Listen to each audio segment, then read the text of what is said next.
Hello, everyone. Thank you for joining us today. My name is Matija, and I'm founder and CEO of AGRIVI, and I will be your host today. So this is our first webinar this season, and we will be covering the topic of reducing the risk of product recalls by digitalizing agriculture supply chains. So let me first introduce my colleagues who will join me in this discussion today. We will start with Ines Hajdu, Agro Success Manager at AGRIVI. Ines has graduated agronomy at Agricultural University in Zagreb, Croatia. And over the last 6 years at AGRIVI, she has been helping dozens of enterprise clients, and I dare to say thousands of farmers across the world to successfully adopt digital agriculture solutions. So Ines, thank you for being with us today. Thank you, Matija. I'm happy to be here and I look forward to our discussion. I'm also happy to introduce Bob Westbrook, Head of Sales at AGRIVI. Bob is a true agri-tech industry veteran. He graduated from UC Davis, has carried out sales leadership roles in various agri-tech companies in the last 2 decades, from trial management to imagery and ag biotech. Bob has seen many successful and unsuccessful attempts of digital transformation and has worked with hundreds of companies in food and agriculture across US. Bob, welcome. Thanks, Matija, and greetings to everyone who's watching. So before we dive into a discussion, I would like to kick off by setting the base around product recalls. In this webinar, we will focus on product recalls that happen due to above the limit pesticide residues in crops or food products that contain crops. So we will dive into the reasons why product recalls happen, what are the strategies to mitigate the risk and avoid them, how digital technologies help, and what are the key barriers and key success factors for digital transformation of agriculture supply chains.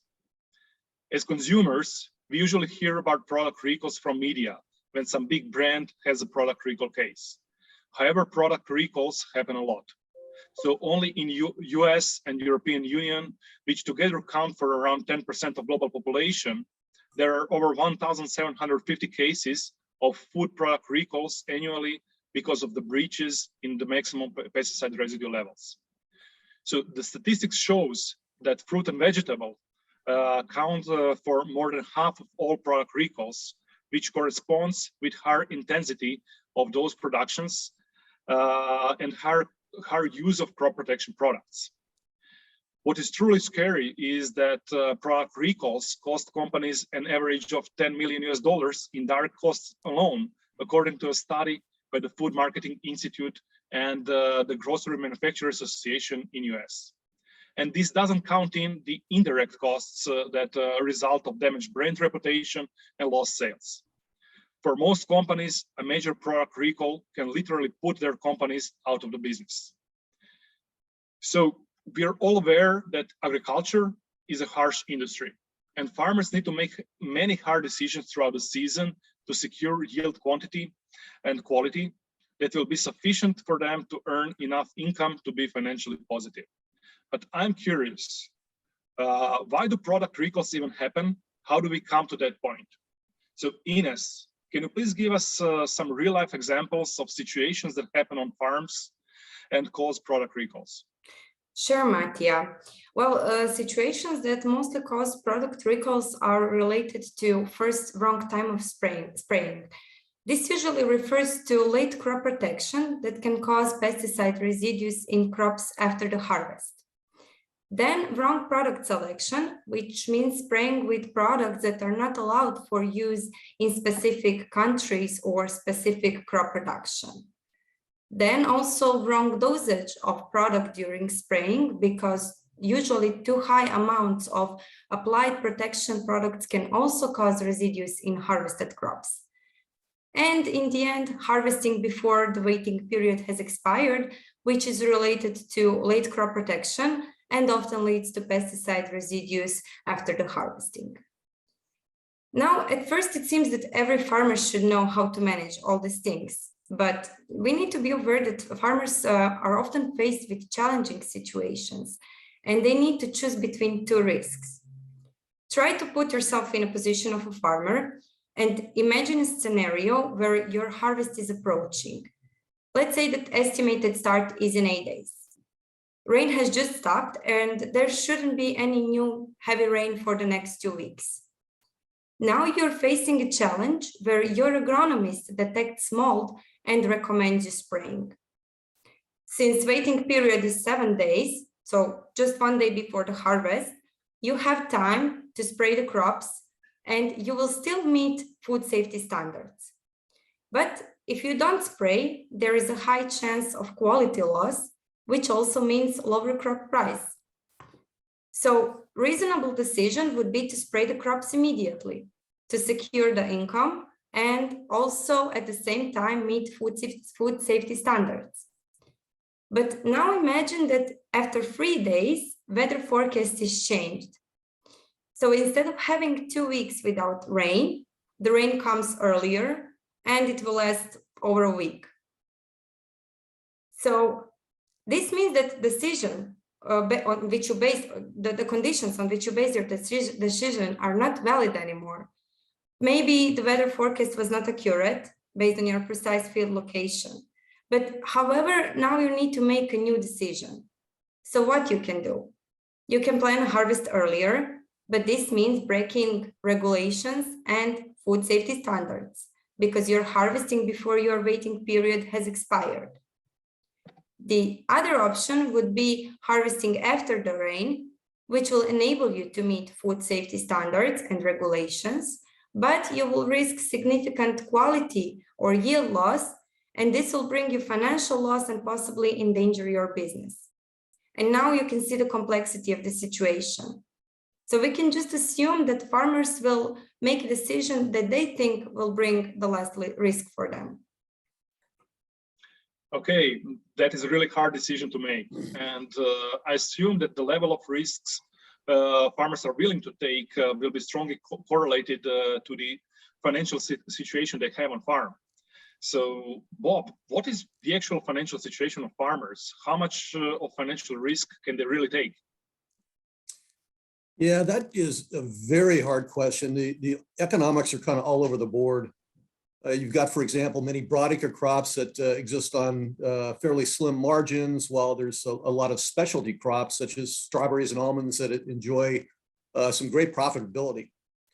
But it's also important to understand that the average US farm is currently $1.3 million in debt between land and machinery. In fact, according to USDA.gov, there were clear signs of financial distress that emerged even prior to the onset of COVID-19. So investment in equipment was down, farmer debt was up, and so was borrowing against the land. By the end of 2019, the delinquency rate on commercial loans had hit a 6-year high, and the delinquency rate on farmland loans was at its highest level since 2013. So as you can see, a severe yield loss due to pest activity could mean defaulting on debt. However, harvesting while pesticide residues persist has as much or greater risk. So if that crop exceeds the MRL or the maximum residue level standards, as mentioned earlier, the entire shipment will probably be refused. And that can lead to additional costs such as return shipping, crop destruction, and reputational damage, not to mention the cost of a recall should the crops make it through the screening at the food company level, not only to be recalled later in the supply chain. So yeah, very, very, very difficult question to answer. And it's got to be basically up to the sort of the farmer's risk profile on how that should look. Yeah, this again confirms how hard the decisions are that farmers need to make, and that's often balancing between the compliance and health of consumers on one side and livelihood of their family on the other side. So let's take a look how these challenges look like from other perspectives in the agricultural value chain. So Ines, you speak with a lot of food companies, beverage companies that source crops directly from farmers. What do they say about this? Well, meeting food safety standards is definitely one of the non-negotiable topics for food and beverage companies, because product recalls can not only bring them great financial loss, but they can also strongly damage their brand and turn consumers away from their products. In my experience of working with food companies that source crops directly from farmers, they have a very diverse network of farmers in their supply chain. For example, some companies source crops locally and work with 20 to 50 farmers. Some companies work with hundreds of farmers across their country, but we also have global corporations that have thousands of farmers in multiple countries all over the world. And as you can imagine, all those companies require different management strategies, but all of them have the same challenge. If farmers deliver crops with pesticide levels above the acceptable rate, they may experience losses. Of course, if they don't identify and reject crops before further production. And here is also important to mention that maximum residue level thresholds are not standardized between all countries. This is specifically challenging for companies that work globally. Now, let me again review situation where losses occur. First is when company receives crops from farmers, and they often do their internal quality check where they take samples for testing. In the case that they detect breaches of maximum pesticide residue level, they need to reject the crops. And usually the entire batch or even harvest that day gets wasted from a specific field. So there is a huge financial loss for a company, but also food waste driver. And the loss is transferred also to the farmer, which brings him at great financial risk. Also, the company needs to replace the lost yield by purchasing additional volumes on the market and usually at higher prices. And this directly impacts their profit. Another situation is when internal quality control doesn't detect all the breaches and final products are delivered to the market with pesticide residues. In that case, if the inspection at the retail level detects that pesticide residues are above the acceptable rate, they can initiate a product recall. And this causes great financial loss and also strong brand damage to the company. So, Matija, the other perspective of product recall is that this is definitely a non-negotiable topic for most food companies. Thanks, Ines. But for me, this doesn't seem like any easy task. So what do companies need to do to manage this risk? I imagine it is one thing if you work with 20 or 50 growers in your region, and there can be more in-person support and control in that case. But what happens when you work with hundreds or dozens of growers across territories? Bob, any thoughts? Sure. So from my perspective, we're seeing a rising number of companies introducing responsible sourcing strategies. And let me explain what that means. So a responsible sourcing strategy is a voluntary commitment by food companies to take into account things such as social and environmental considerations when managing their relationships with suppliers.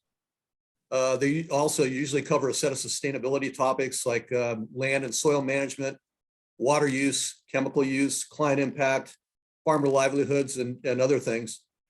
These strategies usually incorporate a set of standards that need to be met, but also best practices and farmer training to support them and to meet all the standards. And those also include digital tools to support farmers in decision-making, and also helps in securing traceability to be able to monitor execution of those responsible sourcing strategies. So an example of a standard that is often included in those strategies is controlling chemical use. So under these strategies, farmers are kind of moved away and conditioned to move away from preventative spraying practices and start to implement reactive crop protection, which means that farmers need to monitor if there's a risk of pest or disease, and evidence needs to be taken back through scouting, and then only when needed, chemicals can be used. So to prove compliance with these practices, farmers also have to be really adept at keeping records of scouting and spraying activities. And they also must, and most importantly, secure the traceability aspects of that. Thanks, Bob. Ines, are there any other challenges you would like to add to this? Yeah, we can see a lot of very different ways companies collaborate with farmers and apply their food safety control. Let me give you two examples. So in both cases, it's harvesting season and growers are delivering crops to company facilities. In the first example, the company knows exactly which crops are delivered from which growers. And some companies even separate the crops per each farmer and field ID. In that case, if they notice that pesticide residues are too high, they don't need to waste the entire delivery because they can easily make a distinction between the crop per farmer, but also per harvested field. Now, imagine the other situation if the company receives crops from multiple farmers, but without having any identification per farmer or per harvested field. So how do they manage such a situation? They need to throw away the entire daily or even worse, weekly delivery. So for this reason, securing traceability, not only on the farmer, but also on the field level is extremely important. That way, companies can secure good supply chain management and also minimize their financial losses if a breach happens. Okay, so let me try to summarize it. So if traceability is secured on the field level and the breach happens, so loss that happens is related to harvested crops from that field that day, because you can distinguish that. If you don't have traceability on the field level, you have it on a farm level, then you risk losing all the harvest from a farmer from all his fields on that day. And if you don't have traceability at all, so you cannot distinguish traceability by farmer and field level, then you risk losing all the crops you received that day. So as much traceability you have, basically you reduce your risk. So Bob, how do companies support growers? What kind of grower support practices are common on the market? Sure. So there's a number, but let me focus on food and beverage companies that work directly with growers. Those are typically vertically integrated in their supply chains. But there are also companies out there that don't have a direct relationship with growers and utilize intermediaries such as brokers or distributors to, for their purchases. There's many different types of companies that apply when it comes to grower management. And let me just mention a couple of them.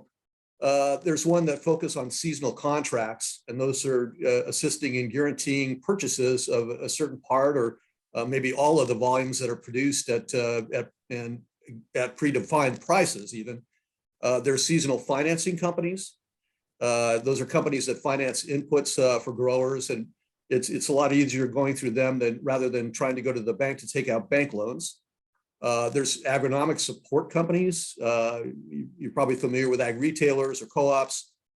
These are companies that support growers with agronomic recommendations for better decisions. And they can do that in a couple of different ways by providing best practices or agronomy visits to growers periodically and providing advice that way. And in a lot of cases, they also sell recommended products in addition to that advice. And kind of the last one, and that's the world we live in, is digital agricultural support companies. And those are the ones that bring agricultural platforms to growers as support for real-time decision-making, management of things such as inputs, labor, machinery, knowledge dissemination, and also, again, and most importantly, to secure traceability across that entire supply chain. So there's a lot out there, but I'm kind of feeling like the traceability aspect is really one of the most important traits. Yeah, thanks, Bob. And we see a lot of companies that base their compliance with food safety standards on traceability reports that are delivered by growers in spreadsheets. So usually the company defines the Excel template and growers fill it in. So Ines, can you tell us a bit more about challenges that happen with such approach? Yeah, of course, Matija. Well, we can say that gathering traceability reports from growers in an Excel spreadsheet is a traditional approach, but digital platforms that could support this are relatively new on the market. And companies that still stick to spreadsheet or even pen and paper approach usually require their grower to record their practices and send the report after the end of the season, so after harvesting and crop delivery. And in reality, this means that some growers will not track their practices regularly during the season, but they will fill the report just before sending it. And not only that it takes too much time to fill the entire report at the end of the season, but it often results in filling the report with inaccurate data. Even in the case that farmers fill the report timely, traditional methods such as pen and paper approach can result in questionable quality of the data because quality assurance managers will have serious challenges with readability of these reports. So formally, these traditional traceability reports will meet administrative standards, but there is a lot of breach and false data inside them. And this is an important driver for companies to bring in digital agriculture platform for managing their supply chain.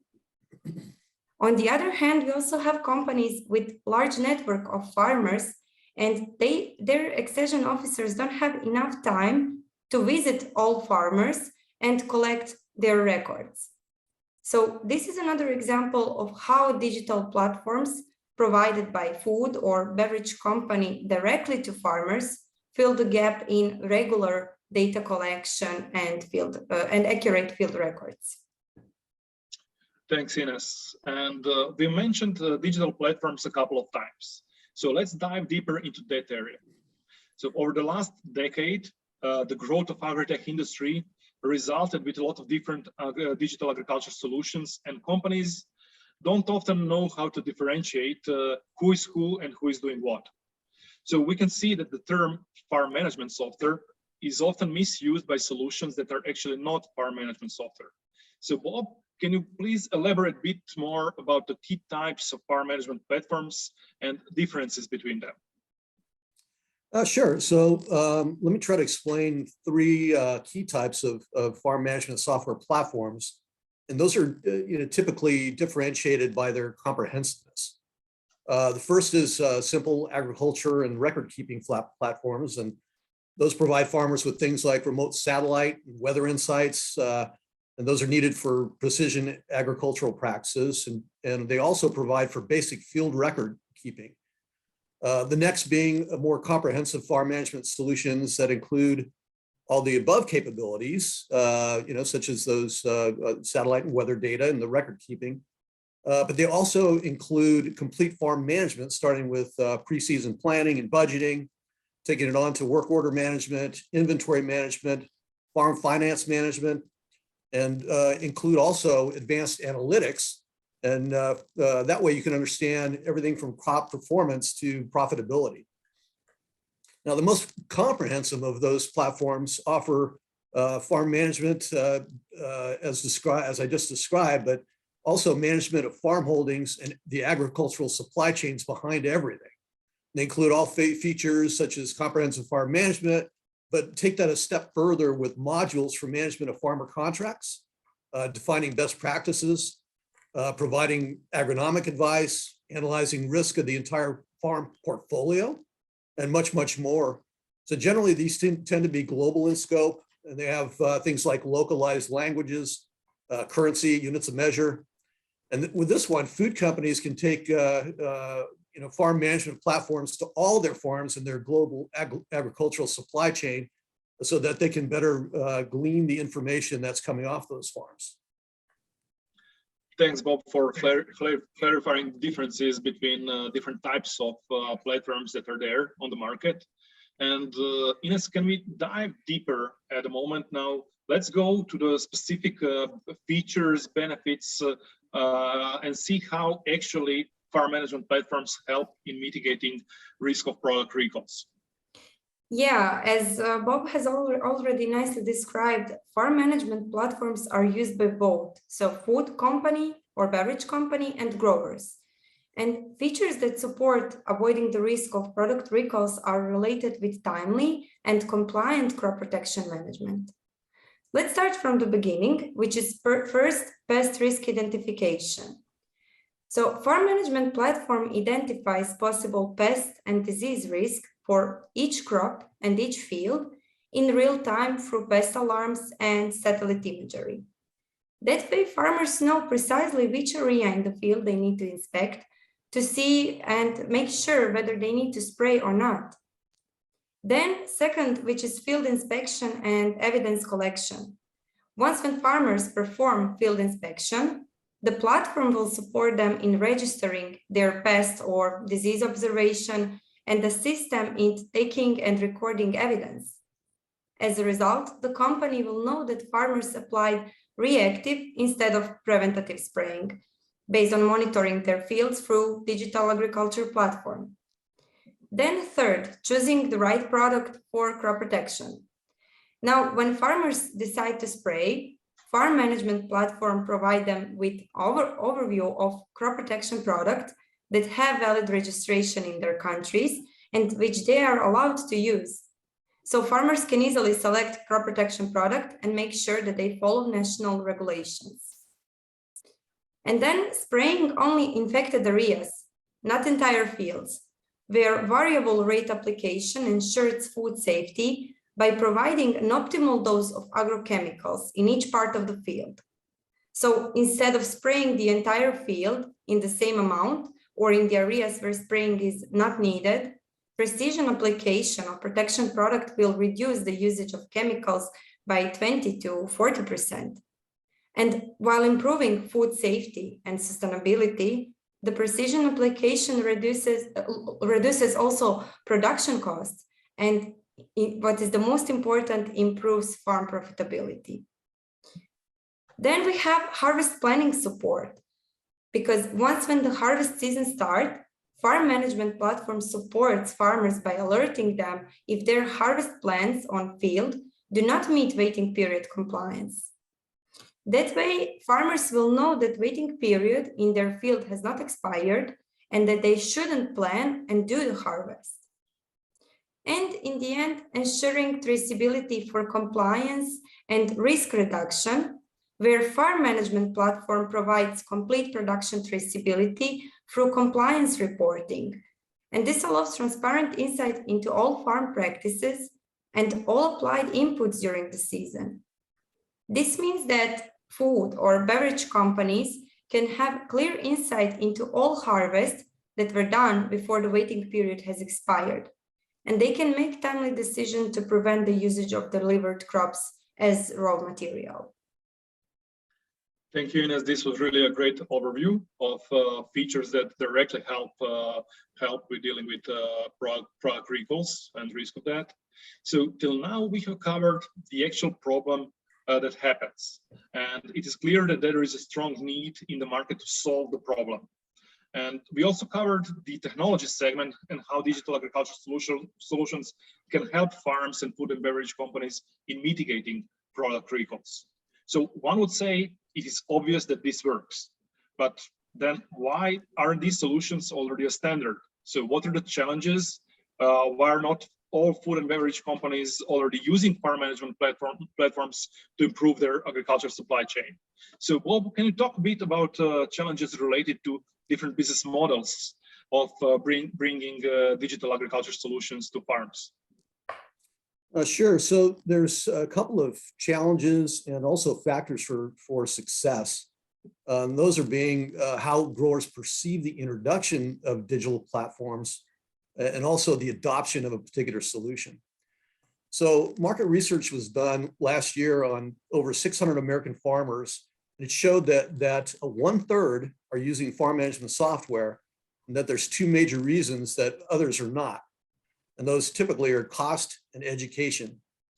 So you can say, well, great, if a food company brings the technology to growers and takes the cost away, so necessarily all growers should happily use the software. However, that's just not the case.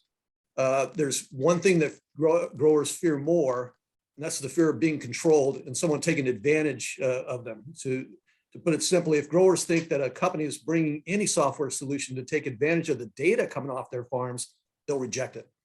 That's why the entire strategy of bringing digital solutions, including FMS software, to growers needs to be really well thought out, transparently communicated, and there needs to be a win-win situation that's created for everybody. So let's talk about win-wins. So, both food companies and growers want high yield and optimal quality. They both want to avoid any quality issues and the associated costs. They want to avoid any compliance issues and their associated costs. And they also want to meet their planned profitability, but but more importantly, they want to avoid any unnecessary administration in the sense of doing major record keeping and Excel spreadsheets and exchanging those things. And also, let's talk about some successful examples that provided strong incentives to growers to use those platforms. So the first being where it turns out to be a joint platform. It's just not a platform just for farmers, meaning that not only farmers use the platform, but it becomes a collaborative tool between agronomists and the company and farmers. So this way, the platform becomes sort of a medium where business collaboration happens rather than a reporting tool. So if the platform becomes a regular part of the process, it significantly increases the rate of success of adoption. Now, the next is direct financial incentives. And these are incentives typically for delivering full traceability. There are a lot of companies now that have decided to motivate growers to adopt technologies by introducing financial incentives by subsidizing the crop price if full traceability is delivered. Now, this strategy will for sure create adopters, and those go on to become ambassadors of the product as well. Now, if you incorporate both of these, your success rate is truly maximized. Thanks, Bob. So the key thing is really to secure the trust of farmers so that they're sure that the technology is introduced for the benefit of both, so them and food company. And Ines, can you tell us a bit more about adoption challenges? So what happens when a food company actually brings the platform, and what are the challenges that happen there then with adoption? Well, each customer has different story and its own implementation challenges. But the key point here is change management. Successful platform implementation is a process. And if you bring in the platform to farmers or agronomists and you expect immediate adoption of all processes, this often becomes too overwhelming, not only for farmers, but also for other people within the food company. But if you go step by step, first by focusing on one process and getting fully adopted to that, then bringing another process, then another one, this is the road to success. In practice, this means that if you want to implement digital agriculture platform to avoid the risk of product recalls and ensure food safety, but you would also like to improve company logistics by understanding harvest volumes per farmer, and you would also like to ensure carbon footprint calculation that requires detailed recording of all farm practices, this implementation will be definitely more complex because all growers need to absorb a lot of new things at once, and this can be overwhelming for them. Based on my experience, I would recommend first introducing the simplest process, then medium hard process, and then the most complex process once the two first processes are already successfully adopted. Thanks, Ines. So this is again a great example, and I fully agree that managing change when doing digital transformation is really as important as securing the trust of farmers that Bob mentioned. And we can see it in different industries as well. If you're trying to do it all, you usually fail. So taking a step-by-step approach and building up continuously, that's the way to success. So I truly enjoyed this detailed overview, and let's now try to wrap up this discussion. So Bob, Ines, are there any key messages you would like to actually transfer to the audience about avoiding the risk of product recalls with farm management software? Bob? Sure. To me, it's really straightforward. Find a software provider that allows for full traceability and that should have an emphasis on managing pesticide applications. Now, if you're a food company, try and create those win-win scenarios and be sure to be transparent in your communications. And lastly, you can also focus on providing incentives that will motivate farmers to adopt. And finally, use a phased approach, or specifically the one that Ines overviewed before. I agree with Bob. I will only add that it's important to choose your farm management partner wisely, because product requirement fit is a must-have, but it's definitely not enough. So be sure that you're not only selecting a vendor, but a partner that will understand all your processes and guide you through the entire implementation, and also successfully handle change management. Because in the platform implementation, getting the right support of your partner along the way can really be a game changer. Great messages. So thank you both for sharing your knowledge in this webinar. And I hope that everybody who watched the webinar was able to gain some more insights in the value of farm management software for avoiding product recalls. And my message to the audience would be, let's not forget that one large product recall case can take your business, your company out of the business. So whether you're a food or beverage company or you're a farm, so it can literally put you away from the market. So at the end of this webinar, I would like to also close with a couple of words about AGRIVI.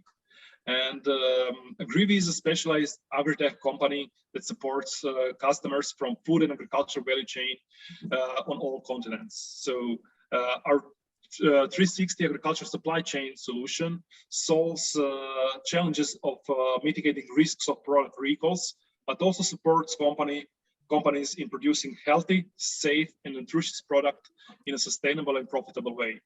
So we are, as a company, very proud to participate in major global organizations and consortiums like EIT Food by European Union, Food and Agriculture Organization by UN, the Food Safety Market, and many others. And thank you again for attending our webinar. We are a bit short on time now, but if you have any questions, feel free to contact us at info@agrivi.com. So the email that you can see here on the slide, or you can contact us directly through the LinkedIn, and we will be happy to take it from there. So please feel free to reach out with any questions. We will be happy to support you in building successfully digitalized and integrated agriculture supply chain. Thank you again for joining us. See you next month, and looking forward to the next webinar. Thank you. Goodbye. Thanks, everybody. We appreciate you attending.